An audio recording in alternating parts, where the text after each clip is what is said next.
Ako si Ino, dating lulong, pero pogi-pogi na ngayon. Pangalawang hakbang sa pangarap.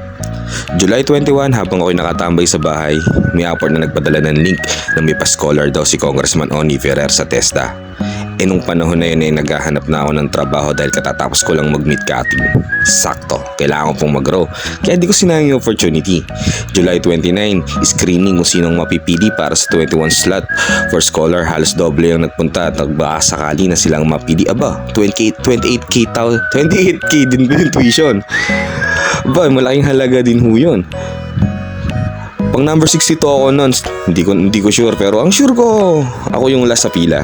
Swerte po ang loko, mabot pa sa pila. And to cut the story short, shout out kong Oni Ferrer. Isa po ako sa mapalad na tulungan ng programa nyo. Pagkaya naman po.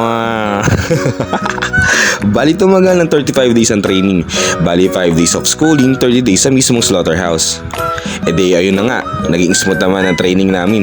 First week medyo nagkakamali pa, mabagal. Pero habang natagal, ayun, laglag ang baboy, butas ang apdo. Salamat sa mga naging classmate, lalong-lalong na kay Kuya Remel sa pagpapasabay sa amin sa sasakay niya papuntang sa Alfonso. Isa sa mga staff ng Slaughterhouse, IBTSI, kay Ma'am Jen at Sir Idong, kay Sir Roy Bautista at higit sa lahat sa pamilya ko, lalong-lalo na sa paborito kong asawa, Tekwoods, once love, I love you. Trust the process lang, mararating din yan. Alam ko mahaba-haba pa rin ang aking lalakabayin. Ng mahalaga, may ginawa at hindi inaasa sa swerte ang kapalaran.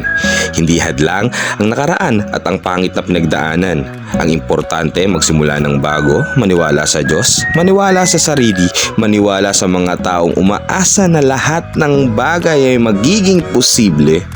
At naniniwala ko sa quote na failure will always be a part of your success journey. Kaya hindi ko kailangan maging quitters, normal lang bumagsak at magkamali, pero hindi normal yung tanggapin ko sa sarili ko na failure ko. Buwang-buwang yun.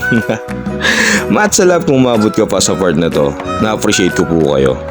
Itong video na ito ay isang video journal, isang way para mabalikan ko kung ano ba nangyari sa akin this year o kung may naging progress ba sa akin next year. Pangarap ko po talaga makapunta ng Canada. Alam niyo kung bakit? Secret!